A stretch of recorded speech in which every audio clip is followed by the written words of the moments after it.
Dans le cadre de la thérapie de couple, je voudrais à nouveau revenir sur le pervers narcissique, alors, parce que vous me posez beaucoup de questions. C'est-à-dire qu'il faut bien comprendre que beaucoup de gens me disent pourquoi moi j'ai vécu une enfance exécrable, mes parents ci, mes parents ça, voilà, j'ai souffert le martyre. Pourquoi je ne suis pas devenu pervers narcissique? Et oui, parce que le cerveau a deux solutions quand on a souffert enfant. Soit il va se mettre dans la suspicion, c'est-à-dire c'est un genre de stress post-traumatique toute notre vie. C'est que tous ces hommes ou ces femmes, il y a autant d'hommes que de femmes chez pervers narcissique, c'est comme ça. Sont toujours dans la suspicion que ça va revenir parce que le cerveau est dans l'analyse, comme quelqu'un qui se ferait mordre par un chien gravement, toute sa vie il a peur des chiens, voilà, c'est pareil. Même on a beau lui expliquer que c'est un caniche, lui il voit pas la différence, il est toujours dans l'analyse que le chien va le mordre, voilà, c'est ça. Alors, c'est une caricature mais ce que je donne, voilà.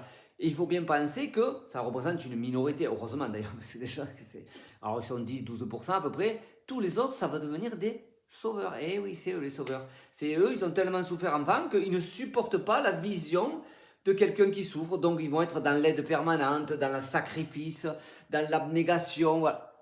C'est eux.